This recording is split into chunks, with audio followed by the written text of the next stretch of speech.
Detect Outliers helps teachers identify out-of-the-ordinary dynamics in group work.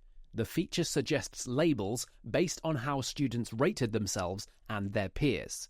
Turn it on in group member evaluation by going to Step 2, Given Reviews.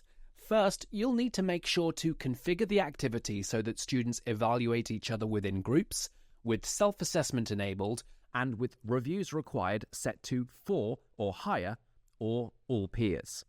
If these conditions are met, here you can toggle on automatic outlier detection. Now it's up to students to make progress with the activity, rating themselves and their peers. Depending on how these ratings are given, you as a teacher will see different labels appear under Step 3, Received Reviews.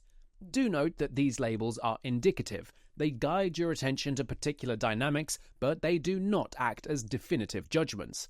Any assessments on students' performance and behavior is left up to the teacher, who has the full context.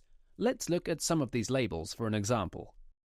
Take Georgia, who's tagged with underconfident. She has received a rating of more than 60% by her peers, while her self-assessment score was more than 20% lower than what her peers thought. Or Maxwell, tagged as a high performer, as he received an average rating above 70% and 10% higher than the average group score.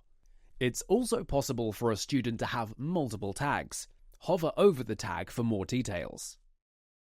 As a teacher, this information aims to provide insight and build context for the ratings within groups, helping to determine where possible interventions may be needed.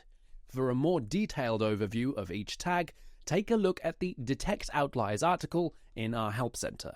And remember that these labels are intended to guide attention and not for anyone to jump to conclusions, determine grades, or to make hasty judgments. When it comes to evaluation, the teacher is always in the driving seat.